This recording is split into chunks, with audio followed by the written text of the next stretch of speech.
Então, boa tarde. Já é boa tarde? Não, não queria ainda. Bom dia a todas e a todos. Eu quero agradecer a presença de cada um de vocês. Dizer que nós organizamos... Vocês estão ouvindo todos? Eu estava achando muito baixo, por isso que eu... Consegue aumentar? Mas eu acho que é importante aumentar um pouco, porque está muito baixo. Eu até achei que estava desligado. Esse está melhor, né? Quero começar dando boas-vindas ao Haddad, à Anistela, ao Gabriel, em meu nome, da Nádia Campeão, que foi minha coordenadora.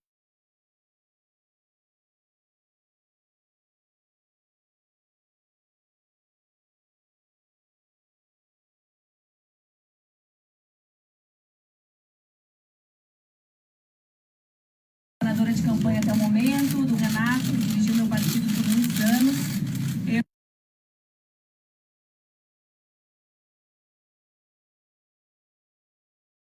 Eu primeiro quero agradecer a cada um de vocês pela cobertura que fizeram da nossa pré-candidatura nas últimas 32 semanas. Nós tivemos a oportunidade de apresentar um conjunto de opiniões ao Brasil e, dentre essas opiniões, durante os últimos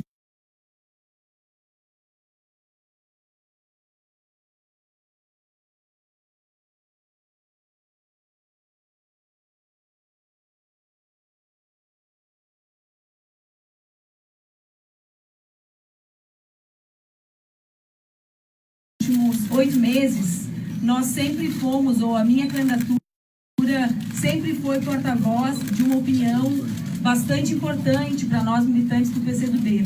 Nós sempre buscamos ser porta-vozes da ideia de que era necessário construir uma saída conjunta, uma saída unitária para as candidaturas do campo progressista no nosso país. Não foi nenhuma nem duas por Lula, que é o candidato do PCdoB e do PT, e com o Haddad de vice.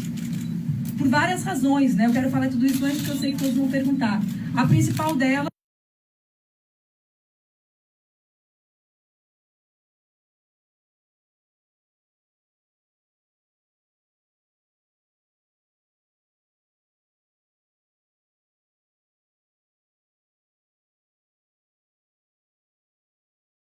é porque nós consideramos que é absolutamente legítimo e justo que o interlocutor do presidente Lula seja alguém que coordena o seu programa de governo e que é militante, dirigente, foi prefeito dessa cidade que nós nos situamos, um excelente prefeito, e que é militante do Partido dos Trabalhadores. Então, o nosso acordo político, como vários de vocês já verbalizaram, eu vou terminar dizendo isso só para explicar, porque alguns perguntavam como é que é mesmo, como é que não é. Né? Ele é um acordo em que nós, do PCdoB, ocuparemos a vaga de vice em qualquer um dos cenários. Eu torço para que em 1º de janeiro a Justiça decida que eu tomarei posse como presidente da República, vice-presidente da República, com o Luiz Inácio Lula da Silva na presidência, mas eu e o Haddad estamos prontos para vencer a eleição em qualquer cenário. Então, do PCdoB, a decisão do PCdoB é a decisão daqueles que acreditam que nós venceremos a eleição.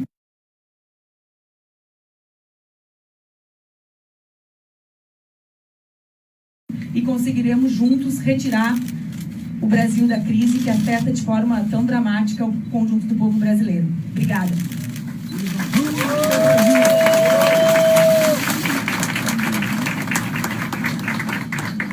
Eu queria dar uma boa tarde a todos e dizer que me sinto muito confortável aqui na presença de 3 mulheres que eu admiro demais, a começar pela minha companheira de 30 anos, que é a Anistela, a minha vice-prefeita predileta, a Nádia Campeão, e a nossa vice-presidente, a partir de agora, que é a Manuela Dávila, que é uma companheira que eu também acompanho já há bastante tempo. Quando eu era ministro, ela era deputada federal, e eu pude acompanhar o seu trabalho como uma liderança expressiva na Câmara dos Deputados. Acho que a Manuela foi muito feliz. Tem muitos valores que nos unem, há muitos mesmo, mas tem um que é importante frisar nesse momento. Nós dois somos pessoas desprendidas em proveito de um projeto em que nós confiamos. Por que eu digo isso? Porque da mesma maneira que a Manuela disse eu não preciso estar na chapa em proveito de um projeto para transformar o Brasil, para resgatar o Brasil, eu também não preciso estar na chapa para isso acontecer. Eu estou representando o presidente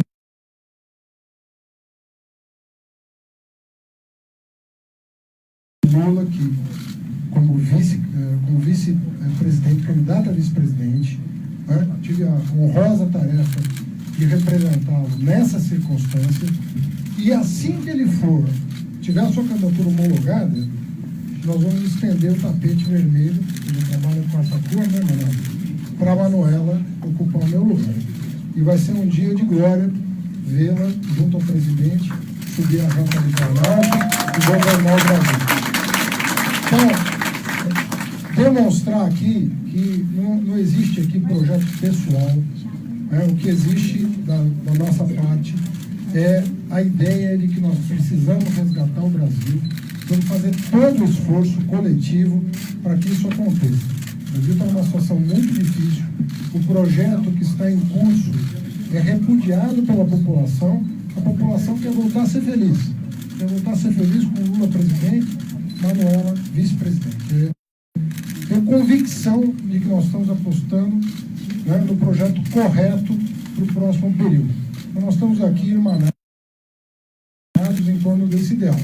E os outros ideais, né, que nos unem e sempre nos uniram, né, esse, vamos dizer, é uma novidade para o país, políticos desprendidos. Né? Mas nós temos uma história juntos. Né? A PCdoB e PT tem uma história de 40 anos juntos. Desde a fundação do PT, ele é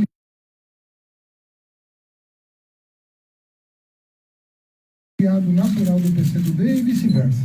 Então, o fato de nós termos mantido a nossa aliança, mesmo em condições absolutamente adversas, né, e lamentamos que essa frente não seja ainda mais ampla, porque nem todos tiveram a mesma compreensão de unidade em torno do Lula, que é compreensível e respeitável, mas a nossa compreensão é de que nós temos um plano de governo que vai ser agora ajustado, né, Manu? Nós temos até dia 15 para sentar com as nossas equipes. Tem muita coisa boa que não consta no programa do PT, tem muita coisa boa do PT que não consta no programa do PCdoB. Vamos fazer um ajuste de texto para que ele seja o mais representativo do desejo, né, desse campo progressista se inscrever no dia 15. Fizemos uma convocação conjunta para que todos nós estejamos 15 de agosto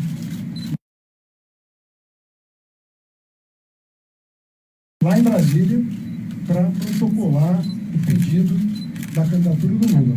Né?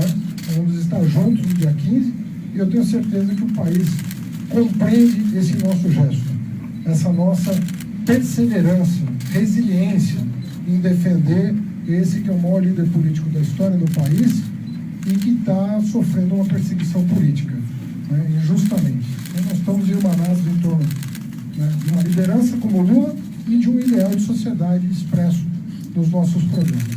Obrigado. Não pode responder sentado, né, Tati? Não vai responder para vocês. Ainda 10 um pouco. Gente, abaixa um pouco, por favor. Faz cabeçona aí na frente. Boa tarde, aqui é a Natan do Portal UOL. Eu vou anotar um pouco, tá?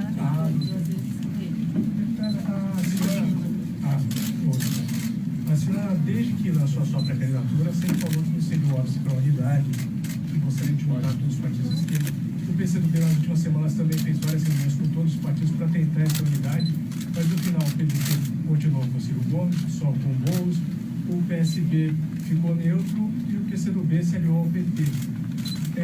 Por que abrir mão da sua candidatura, mesmo não tendo havido a unidade da esquerda? Porque nós acreditamos que essa é a saída que mais reúne condições de vencer as eleições, né? Então, eu sempre falei, junto com a ideia de que era necessário a construção ou esforço de uma saída unitária do nosso campo, e também era necessário que nós compreendêssemos que não temos o direito de perder a eleição. Essa é a chapa que vai vencer a eleição, nós vamos construir juntos essa vitória. E essa é a razão do desfecho que nós construímos.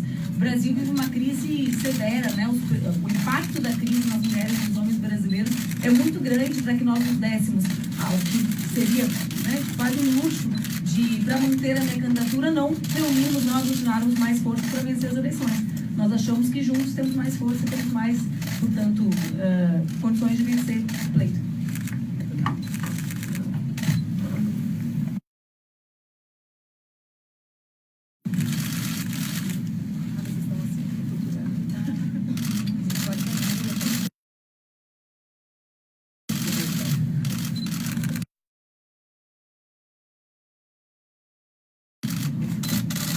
Daniel da Agência Estado. Eu queria entender, Manuela, você interrompeu a sua arrecadação de recursos até o momento, só para confirmar que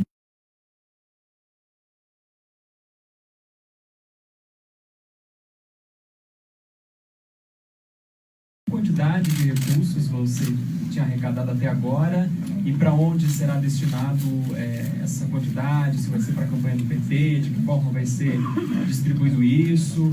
Também uma pergunta que o Fernando Haddad poderia responder é que quantidade de recursos a campanha do PT pretende investir na candidatura presidencial. Tem aí o processo de arrecadação, mas assim, quantidade do fundo partidário, fundo eleitoral. E se essa quantidade, que medida essa quantidade muda pelo fato da vice lá na frente ser uma mulher, a Manuela, que tem aquela questão da cota, da cota das candidaturas femininas poderem ser usadas para a candidatura presidencial. Não sei como é que o PT está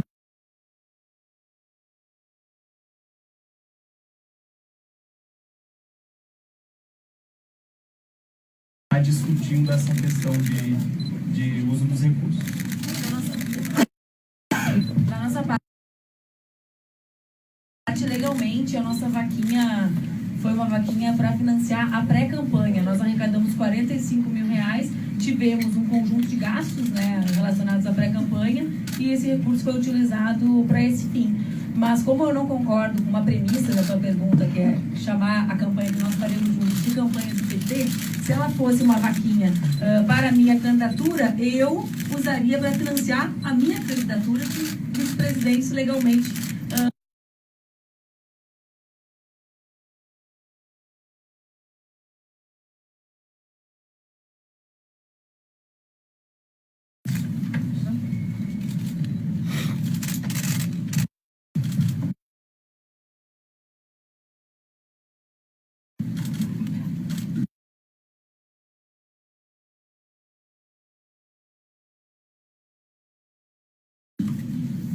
Bom dia, candidato Silva, revista Fórum.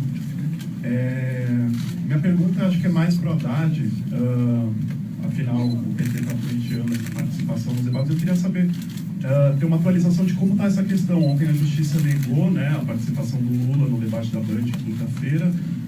Havia a possibilidade do próprio Haddad, né, tentar participar, mas a Band não colocou o Haddad para a lista lá de convidados.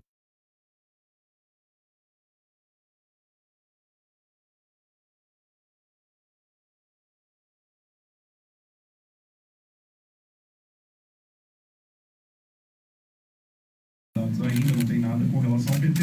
E mais cedo, hoje você deu uma entrevista para blogueiros, mais cedo também você citou algo como um debate paralelo, tentar paralelamente ao debate fazer uma discussão.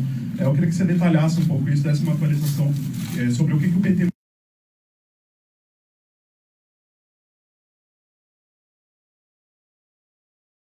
vai tentar na justiça com relação a você ou ao Lula com relação aos debates.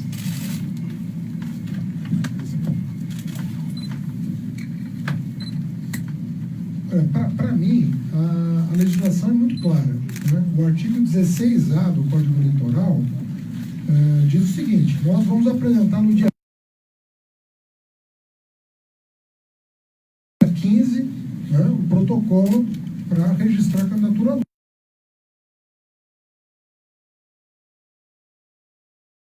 Lula. O que diz o artigo 16A? Que mesmo uma candidatura sub júdice, se ela vier a ser contestada por um partido ou pelo Ministério Público, essa candidatura mantém todas as prerrogativas e direitos de uma candidatura que não esteja sendo contestada. E é óbvio que tem que ser assim.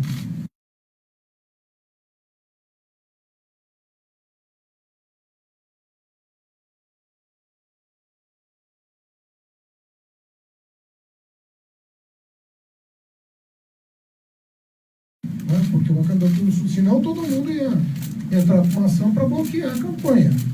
Então, ela, subjúdice, ela mantém as prerrogativas. Então, a partir do dia 15, na minha opinião, o PT, aí eu não sei se os advogados vão ter essa orientação, mas eu até sou um dos advogados, não sei se a minha posição vai ser a vencedora, mas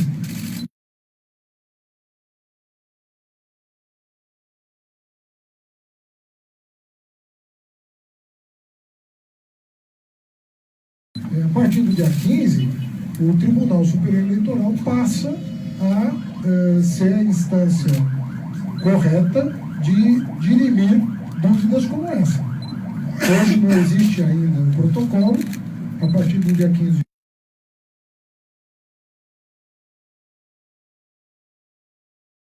haverá um protocolo e nós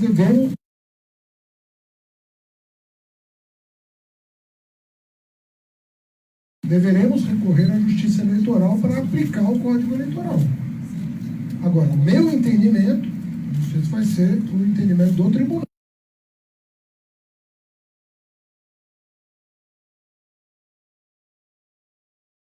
Não, meu entendimento, e a leitura é bastante simples, ela garante que uma candidatura no subjúdice tenha rigorosamente as mesmas prerrogativas e direitos. E é textual, inclusive TV e rádio. É mencionado lá com todas as letras.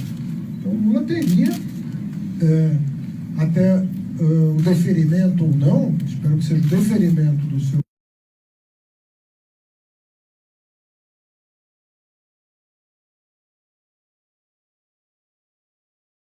machismo. Queria saber como é que você enxerga isso. E também nas redes sociais já tem uma resposta do PT em relação à brincadeira de que vice é Pablo Vittar, enfim, o que é essa preocupação de responder a brincadeira?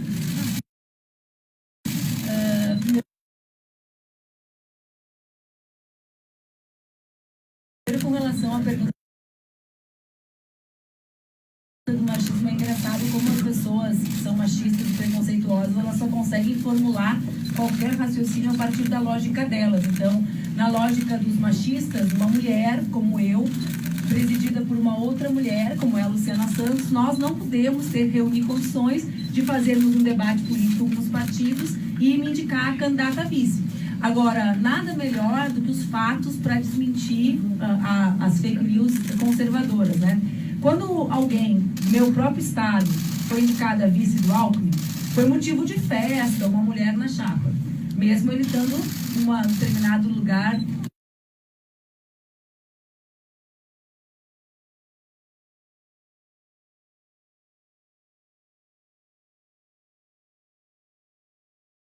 Bem abaixo nas pesquisas. Aí, quando uma mulher é indicada a vice do primeiro colocado nas pesquisas,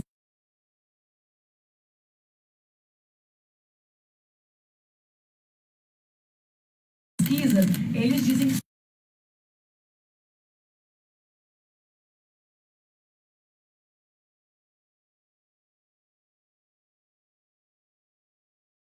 é machismo. Na verdade, isso não é machismo. Na verdade, isso é machismo deles, evidenciando, né, a condição de não respeito às minhas decisões.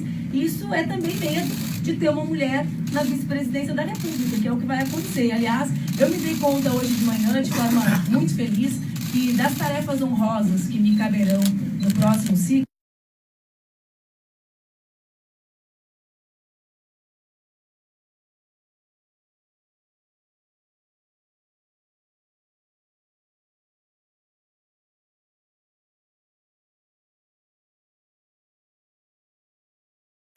um apelo, tanto quanto o apelo do ex-presidente, popularmente falando, em outros estados, essa falta de apelo do senhor preocupa? Como é que o senhor pensa nesse plano B que pode virar um plano A na prática?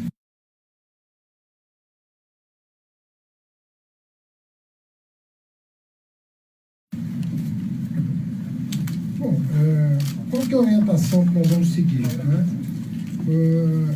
Nós estamos defendendo um projeto. É óbvio que quem personifica esse projeto, né, repito, a maior liderança política da história do Brasil. Isso aqui é comum a PCdoB e PT, ninguém disputa isso. Lula é a maior liderança, a maior expressão política da história do país. E o que nós vamos fazer? Nós vamos começar a rodar o país mesmo com esse programa na mão, né? Eu e a Manuela, e toda a militância, né?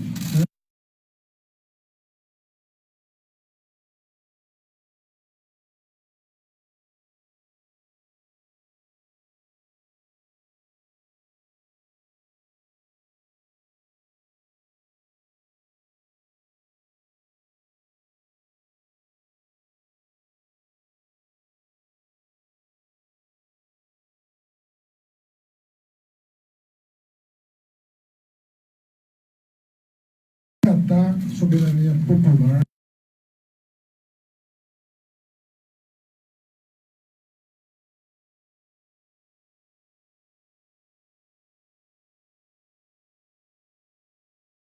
Resgatar desenvolvimento com inclusão.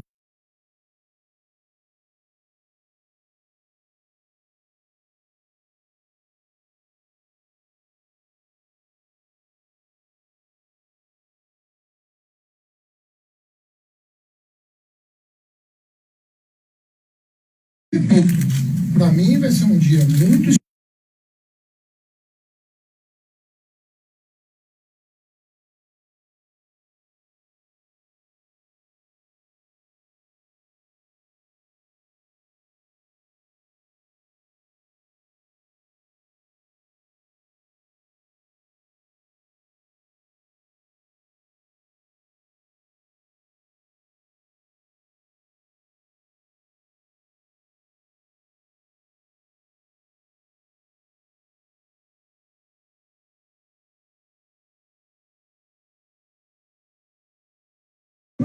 Você tem que perguntar da falta de apelo. Você tem que perguntar da falta de apelo para todos os outros, menos para o nosso candidato. Né? Porque tá cheio de gente aí sem sal querendo ser presidente da República. Em relação ao senhor,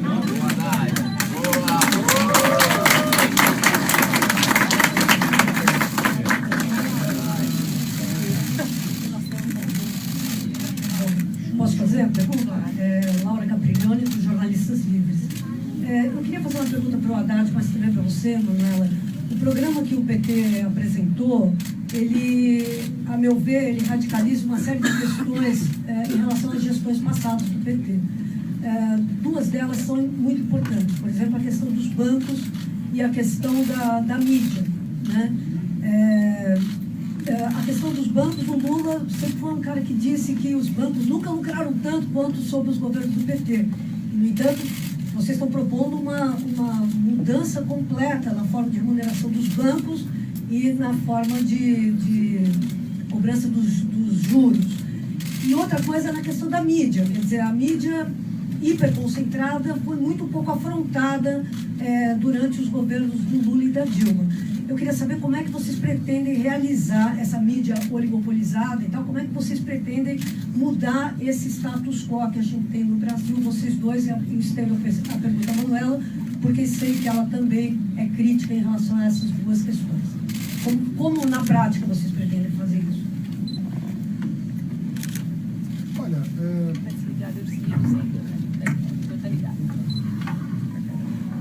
o que a gente quer é desenvolvimento, né? Nós queremos nos mirar nas experiências internacionais mais desenvolvidas.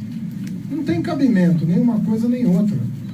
O oligopólio não faz sentido em nenhum lugar do mundo, nem de meio de comunicação e muito menos bancário.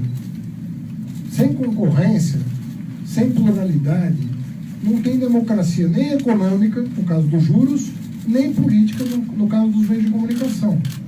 Então, o que nós queremos? Mais e não menos. Nós queremos mais crédito, não menos. Nós queremos mais vozes podendo se manifestar, não menos. Nós estamos levantando a legislação do mundo desenvolvido. E a legislação do mundo desenvolvido impede uma série de coisas, político mandar em meio de comunicação como aqui. Sempre tem uma família que é dona de um meio de comunicação importante. E pior, que detém um espaço no noticiário que é considerado em qualquer lugar do mundo para além da diversidade. Então é uma monocultura que nós vivemos. Nós só somos expostos a uma opinião sobre qualquer que seja o tema. Qualquer que seja o tema, só tem uma opinião sendo veiculada. Não dá para ser assim. É propriedade cruzada, monopólio da informação. Isso tudo nós temos que avançar, não é contra ninguém. Isso é a favor. Vai gerar mais emprego para jornalista, isso. Não menos.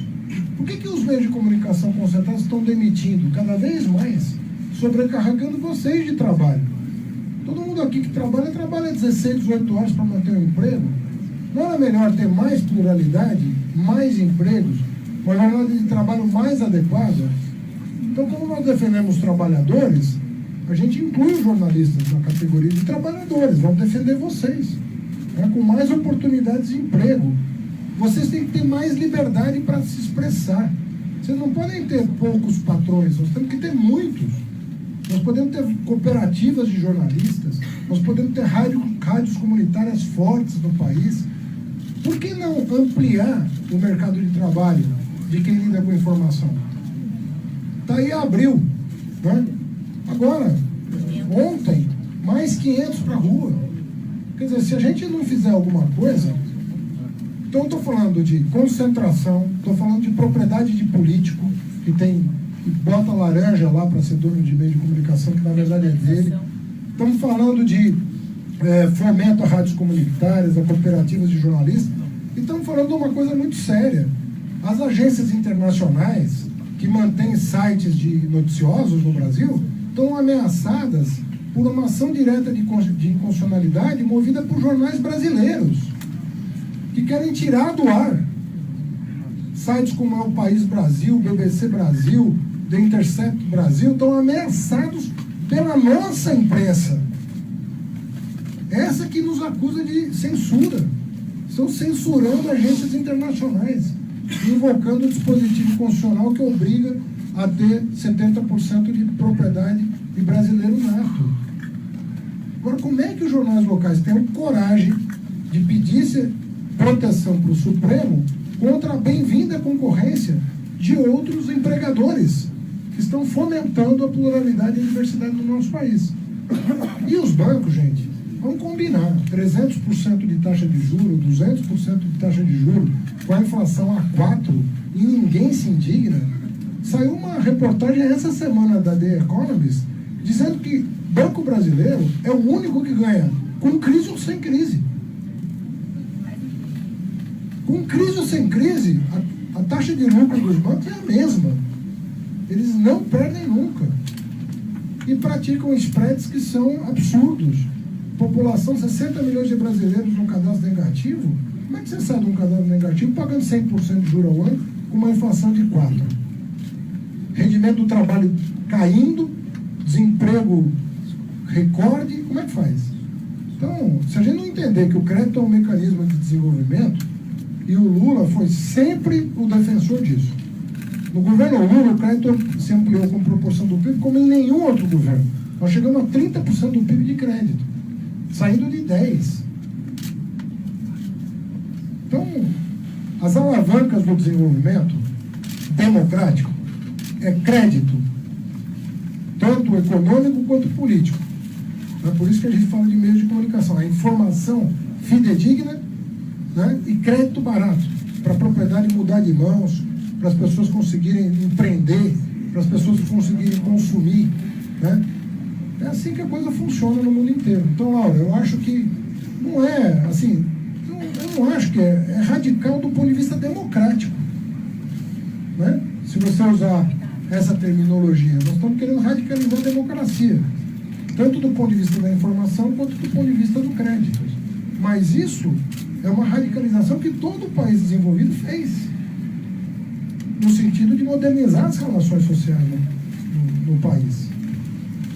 Uma parte grande do que o Haddad fala com relação à democratização da comunicação eleição, que acho que a parte da pergunta que tu queria que eu também comentasse, é prevista na Constituição, né? Então, nessa eleição, muitas das defesas que nós faremos são defesas relacionadas à Constituição de 88, para que ela siga sendo, né, o nosso principal instrumento da democracia, mas também para que ela valha naqueles aspectos que ela nunca foi cumprida, como é o tema da regionalização da mídia.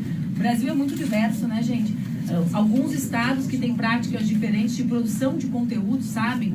O pessoal do cinema sabe, todas as áreas que são relacionadas à comunicação sabem o impacto que tem. As novas tecnologias, por exemplo, a forma como nós governamos e garantimos no marco civil de internet a neutralidade de rede e a ideia de que todos são iguais e que não tem conteúdo prioritário, também é uma forma de garantir, de forma radicalmente democrática, que as novas tecnologias sejam tão democráticas quanto do imaginário daqueles que as criaram, né? Então, acho que em pensar a comunicação hoje é pensar reformas de muitos aspectos, né, Laura? Não é só a ideia que nós tínhamos há quantos anos? 15, quando eu me formei em jornalismo, já faz 15. Mudou bastante, né? E a gente tem que... A legislação brasileira acompanhou isso no último período também. Pessoal, a gente só vai responder mais a uma pergunta porque eu tenho que dar aula. Então, não tem jeito. A partir de amanhã, talvez eu esteja licenciado, mas eu tenho que ir lá.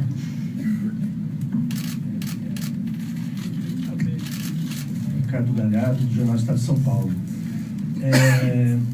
Prefeito, tudo bem que o PT, vocês têm dito, o próprio presidente Lula disse ontem, por meio da senadora Gleisi Hoffmann, que ele é o candidato e no dia 15 vocês vão registrar a candidatura dele. Mas existe a possibilidade concreta de ele não ser candidato, de ser impugnado pela Justiça Eleitoral. A minha pergunta é a seguinte: o senhor tendo sido escolhido para ser o vice, o senhor acha que isso é um indicativo de que, se o Lula for impugnado, o senhor é o substituto? Olha, eu fui convidado para ser vice, né? E aceitei com muita honra, porque já me sinto honrado com o que aconteceu. Não precisa acontecer mais nada na minha vida para eu me sentir honrado de figurar ao lado do Lula no momento desse. Para mim é muito difícil visitar o Lula, muito difícil, né? Acompanhar o que está acontecendo com ele. É um sofrimento pessoal, né? Que causa muita indignação. A gente sai de lá com uma garra danada para brigar, mas ao mesmo tempo com o coração apertado, porque não é fácil o que está acontecendo, não é simples, e nem nós vamos naturalizar. Então, do meu ponto de vista, né, eu recebi um convite do presidente para figurar como vice nesse momento, sabendo que no momento do registro, a candidatura da Manuela à vice-presidência se impõe. E é esse o pacto que eu fiz com ele. Não tem nada para além disso. Estou muito confortável com essa situação e quero dizer que estou seguindo até o exemplo da Manu. Porque a Manu, em todo momento, falou: eu sou candidata, mas em nome de um projeto, em nome de uma composição, em nome de uma coalizão mais ampla, o meu posto aqui está à disposição. E nós dois, vocês podem resgatar o noticiário do começo do ano para cá. Nós dois somos talvez as pessoas que mais lutamos pela ampliação dessa frente. E pagamos um preço por isso. Mas estávamos dispostos, os dois, a bancar a frente mais ampla possível. Tá certo? Então não tem essa disputa. Não. Segundo a Gleisi, Lula disse que o senhor está em estágio probatório. A Gleisi já me deu uma nota 10 no primeiro dia de estágio. Me ligou e falou: hoje você foi muito bem. Só para registrar, mas vamos quando eu amanhã. era ministra da Educação e eu era deputada, eu que relatei a lei nova dos estágios. Então, sobre a lei que foi aprovada por nós dois, já está aprovado. Vai ser efetivado por 6 meses e depois fica efetivado. Pessoal, o prefeito vai nos deixar em condição de compromisso, mas a Manu vai responder mais 3 aqui. Então, Sérgio, vamos pedir para os colegas que se inscreveram aqui, tá? Por favor. Te inscreva.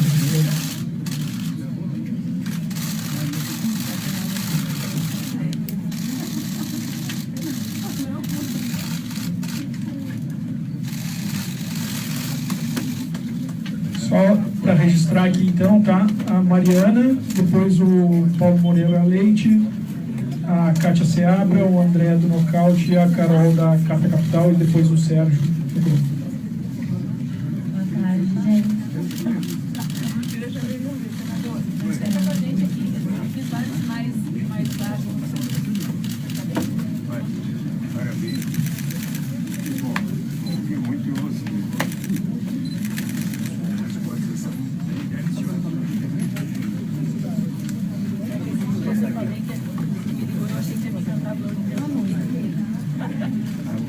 Boa tarde, Mariana do canal Púrpura. Gente, eu gostaria de perguntar, na sua opinião, obrigada. Eu gostaria de perguntar se você acha que existe uma chance de uma coalizão de esquerda e qual a possibilidade de retomar um diálogo com o candidato Ciro Gomes, se é que existe uma vontade para isso. E agradecer que você foi até minha casa dar uma entrevista. Obrigada. Obrigada. Na verdade, nós do PCdoB sempre ressaltamos o papel que as candidaturas do nosso campo cumpriram e certamente cumprirão no primeiro turno das eleições.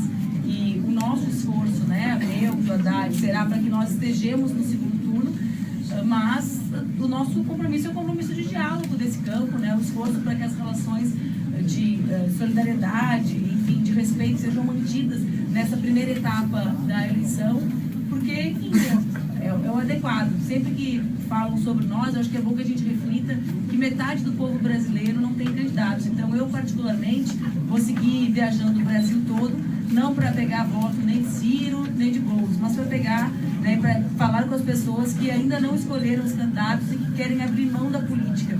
Eu fiz uma escolha há 20 anos de acreditar que a política é um instrumento de transformação. Então, tem metade do povo que está tentando achar que não é. Eu vou tentar falar com eles que é assim que a gente vai poder tomar o Brasil, né, devolver o Brasil ao povo brasileiro. Paulo, sentado por causa das câmeras ali. Bem, Manu, eu queria perguntar sobre uma questão, até em homenagem ao Gabriel que está na mesa. Como é que a gente, uma das grandes derrotas que o país sofreu foi a mudança na lei do pré-sal? Que praticamente entregamos nossas reservas de petróleo de mão beijada aí, por uma coisa escandalosa. Eu queria saber que ideias a gente tem, que planos a gente tem para recuperar essa riqueza, que é um símbolo desse período que a gente está enfrentando e que certamente a recuperação poderá ser um símbolo do novo período que se pretende abrir no Brasil. Então, Paulo, sabe que nós do PCdoB e nós registramos, né, enfim, no dia 1º nós apresentamos um pré-programa, porque ele não chegou a ser homologado, com alguns temas relacionados ao Brasil. Para nós, a cadeia de petróleo e gás e toda a indústria relacionada a isso é estratégico para pensar, ou para que a gente possa refletir um projeto, aquilo que nós chamamos de novo Projeto Nacional de Desenvolvimento. No final, eu me sinto à vontade para falar isso, eu cochichava com a Nádia, né, que eu sou serei candidata a vice, né, então caberá e cabe justamente ao Haddad, que é o porta-voz do presidente Lula, que expresse o conjunto de opiniões, né, Gabriel, relacionados aos temas do candidato, que não serei eu, serei candidata a vice. Mas como nós fomos signatários de forma comum de um documento no final do ano passado que chamava-se Novo Projeto Nacional de Desenvolvimento, sei que esse tema da indústria de petróleo e gás, da cadeia relacionada ao petróleo e gás, é estratégico na visão de todos os candidatos do nosso campo, né? Então, creio que será tratado com essa centralidade no nosso próximo governo, porque nós somos aqueles que querem que o Brasil se desenvolva de forma soberana. E pensar em soberania também pensar em como nós podemos explorar da melhor forma as nossas riquezas e não delegar isso a outras nações. Tá certo, gente? Ele falou mais. Mas é que ele é o coordenador, né, junto com a Haddad do programa. Boa tarde, Manuela, André do Nocaute. Eu gostaria de saber a sua opinião sobre o papel do vice hoje no Brasil. Você acredita que o vice ganhou uma outra importância depois do golpe?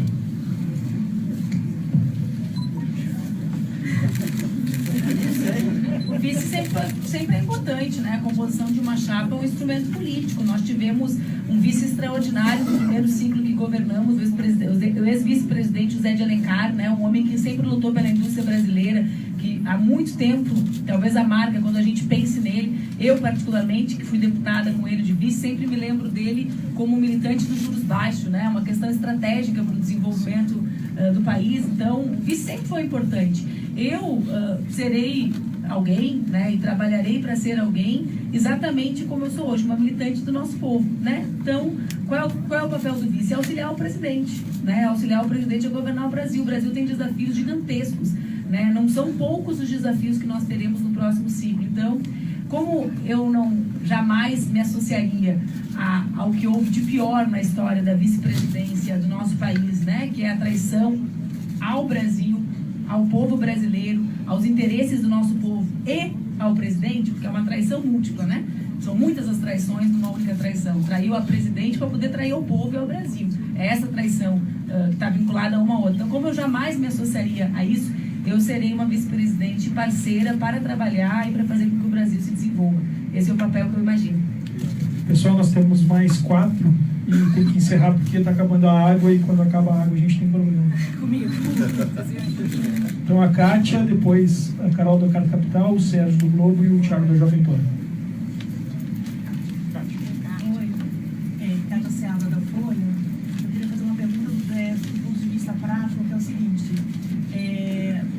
Na conformação que está, o Haddad e o Lula não estão podendo participar de debate e nem o Haddad está conseguindo, por enquanto. E o tempo de TV que vai ficar à disposição da chapa é a metade do que o tempo, é menos da metade do tempo que o Alckmin vai ter. Eu queria saber como é que vocês vão fazer para vocalizar, para explicar para o eleitor que vocês são os representantes do Lula. Tem algum mote que vocês vão adotar? Eu já vi informação de que Haddad é Lula, Lula é Haddad. Vocês têm alguma organização já, um calendário de viagem? Vocês vão para o Nordeste? Como é que vai ser isso? Porque vocês dois são do Sudeste, Sul, desse eixo. Como é que vocês vão fazer isso? Era isso que eu queria saber, do ponto de vista prático. Já viu um meme que está circulando na internet que diz que nós somos o verdadeiro triplex? Então a gente vai trabalhar, viajar o Brasil todo, como todos os pré-candidatos serão homologados candidatos e alguns dias farão. Né? Então essa será a nossa rotina, viajar, conversar com o povo, na condição e no espaço que ocuparmos em cada um dos dias, porque nós temos uma decisão, né? Temos uma espera real para o desfecho jurídico desse episódio. Então eu e o Haddad estamos, creio eu, num lugar que sempre estivemos. Eu há 20 anos sou uma militante social. Até que haja um desfecho, que eu me torne vice-oficial do presidente Lula, esse será o meu papel na campanha. Uma militante do PCdoB que vai percorrer o Brasil inteiro levando a mensagem de que nós acreditamos que o Brasil pode voltar a ser feliz. Carol, da Carta Capital. Deputada, durante a pré-campanha, você falou sobre que sabia o seu papel como única candidata à presidência depois do impeachment da presidente Dilma. Eu queria saber como você vai trabalhar com o seu eleitorado que tinha esse sonho de ver a candidata como cabeça de chapa. Você continua candidata agora na condição de vice. Como que você vai conversar com esse eleitorado a partir de agora? Um pouquinho antes de subir aqui para a coletiva, eu fiz uma live nas minhas redes sociais justamente falando sobre isso, né? Eu compreendo todos nós, né? Quem é o candidato, quem é militante da candidatura, o pessoal do partido, todos nós vemos e gostamos de ver verbalizadas as nossas ideias. Mas eu também sempre falei que mesmo diante da relevância, né, e da justeza que eu considerava a minha candidatura, a maior urgência que nós temos é de vencer as eleições. As mulheres do Brasil, elas enfrentam cotidianamente uma situação de desemprego crescente. As mulheres vivem problemas muito concretos nesse Brasil em crise. Eu tenho estudado e me dedicado a estudar os impactos específicos da crise e das saídas que são adotadas por governos como é o governo Temer, como seria um governo Alckmin, porque não será, mas qual o impacto das medidas adotadas por esses projetos ultraliberais na vida das mulheres. Não são as mulheres as que mais perdem com a reforma trabalhista como foi feita? Metade das mulheres já não conseguiam emprego depois ou no primeiro ano de vida dos filhos. Né? Qual o impacto da emenda constitucional 95 na vida das mulheres, que, à medida que o Estado diminui, são as punidas com isso, né? Porque são as que deixam o trabalho porque não tem uma creche, ou são as que saem mais cedo do trabalho e depois são punidas por isso à espera de uma consulta no Sistema Único de Saúde. Então, as medidas que o outro lado defende são medidas que punem, sobretudo as mulheres. A crise é, sobretudo, cruel conosco, com as mulheres. E eu estou na candidatura que tem mais chances de barrar esse projeto. Né? Essa será a discussão que eu farei com as pessoas que felizmente me abraçaram durante os 8 meses que eu fiz campanha e que sabem a relevância de nós colocarmos no centro do debate sobre desigualdade no Brasil a questão de gênero. Né? Para mim, essa é uma questão central, o combate à desigualdade, e a desigualdade brasileira, na minha interpretação, também é estruturada, assim como é estruturada regionalmente, também é estruturada a partir das questões de gênero e raça. Então, eu estou muito tranquila, né? Por quê? Porque é preciso barrar esse projeto pelas mulheres, né? Pela nossa dignidade, para que nós geremos empregos, para que as mulheres tenham trabalho, para que as mulheres parem de enterrar aos montes os seus filhos, como fazem todos os dias num país que tem 62 mil mortos em situações violentas por ano. Boa tarde, Sérgio Roxo aqui. Sérgio Roxo aqui. Estava muito na frente. Eu queria saber o seguinte, a ideia de fazer o diário já tem um calendário por onde começaria, se as viagens seriam juntas entre o senhor e o Haddad, e se vocês pretendem, também já que vocês estão no mesmo campo, conversar com o Ciro Gomes para ter um pacto de não agressão entre as candidaturas de vocês e a candidatura dele, assim, pelo menos inicialmente, e com o Boulos também, se teria um pacto nessas 3 candidaturas de não agressão. Da minha parte, do Haddad, esse pacto sempre existiu, né? Nós somos duas pessoas que sempre dialogamos com o Ciro. O Ciro é um querido amigo meu, foi deputado comigo, nós estivemos juntos em muitas campanhas, então esse pacto já está feito. Nós temos... Não, nunca foi. Felizmente, jamais ele atacou nem a mim, nem que eu saiba, não falo pelo Haddad, mas que eu me lembre, também jamais teve nenhum estremecimento de relação com ele, assim como foi foi ministro do presidente Lula. Então, da nossa parte, jamais isso existirá, né, em nenhum momento. E a nossa agenda está sendo construída. Ela vai ser as duas coisas, vai ser junto e vai ser separada. Né? A gente precisa falar com mais gente, então a gente vai estar separado e, eventualmente, a gente vai estar junto, né? Como são as agendas em geral dos candidatos. Nossa situação é completamente... Mas é melhor, né? Porque a Celeste Gênesis, nós somos 2 viajando por aí, por todo o Brasil. A última. Não tem o primeiro estado que vocês Vamos respeitar o microfone, por favor, pessoal. Tem gente inscrita. Nós nos encontramos nessa condição pela primeira vez no estado de São Paulo agora. Boa tarde, deputada. Thiago Muniz, Rádio Jovem Pan. Deputada, 2 perguntas, uma de ordem mais burocrática e outra de ordem política. Burocrática é dia 15, a chapa a ser registrada é Lula e Manuela. Esse é o... Ou não? Quero saber como é que vai fazer esse arranjo, porque para mim ficou pouco claro qual é o momento, então, que ocorre a substituição, quem é que encabeça a chapa, como é que vocês vão conduzir esse processo. E a segunda, só de ordem política, a senhora como vice em qualquer oportunidade. Foi uma condição que o PCdoB colocou para que fosse feita a aliança? Obrigado. Nós, juridicamente, né, o registro da chapa será Lula e Haddad. Né, e ao desfecho dessa situação, que é uma expectativa grande de todos nós, né, nesse momento que existe o desfecho, que o presidente Lula tiver a candidatura dele homologada, registrada, aí eu assumo a condição de vice-presidente, porque nós achamos que é o razoável que o interlocutor do presidente Lula seja alguém que é um dirigente, um filiado, o ex-prefeito dessa cidade, né, que coordena o programa de governo, que seja do partido dele, que é o Haddad. Né, é razoável. Eu, há 20 anos, fiz uma opção de me filiar ao PCdoB. Né, então, eu represento, nós temos projetos muito próximos para o Brasil, mas eu sou representante desse conjunto de ideias na chapa. E o interlocutor do presidente Lula deve ser alguém muito afinado com ele, alguém do seu partido, alguém que coordena o seu programa de governo. Então, a transitoriedade é relacionada a isso, ao desfecho da situação e ao registro dele. Por quê? Porque, como disse o Haddad, a legislação para nós é clara. À medida que existiu o registro dele, ele tem o direito de estar na TV. Né? Então, ele registrado, ele ocupará esse espaço e conseguirá, de forma mais direta, ser seu próprio interlocutor. Nós, o PCdoB, nós somos um partido que não atua dessa maneira, né? A condição, para nós estabelecemos um diálogo aberto. Vocês todos cobriram esse diálogo com relação. A única candidata que sempre, em todas as páginas de jornal, em todas as matérias, era questionada da continuidade ou não, era eu. E não era por defeitos nossos, era pela franqueza com a qual nós tratamos desse tema. Nós sempre colocamos, sim, pode ser que não seja. Em qual contexto não será?